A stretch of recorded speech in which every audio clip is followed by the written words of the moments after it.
regarder ça de manière indifférente, quoi. Emmanuel Paquette, on a l'impression qu'il n'y a pas d'attitude commune en Europe.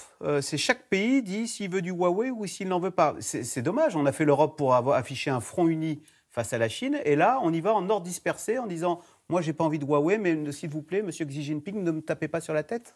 Oui, c'est même plus compliqué que ça. Parce que, en fait, même les intérêts français ne sont pas les mêmes dans ces frontières et à l'extérieur de ces frontières. Si on prend le cas d'Orange, par exemple, ils n'utilisent pas de Huawei sur le territoire national et ils vont continuer à ne pas en utiliser. En revanche, Orange utilise du Huawei un peu partout sur la planète, notamment en Afrique où ils sont extrêmement présents. Les services de renseignement disent que c'est une chance en France d'avoir du Huawei en Afrique. Ça permet d'écouter ce qui se passe là-bas et notamment dans la lutte antiterroriste.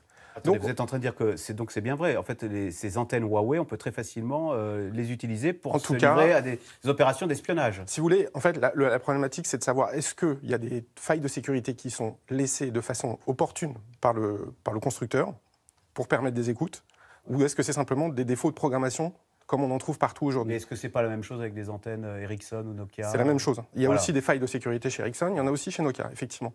Mais en tout cas, c'est là où il y a une forme d'hypocrisie, c'est-à-dire qu'Orange va continuer à faire du Huawei à l'extérieur du frontière, mais pas en France. Donc de ce point de vue-là, c'est vrai qu'il y a un deux poids, deux mesures. Nicolas Bouzou,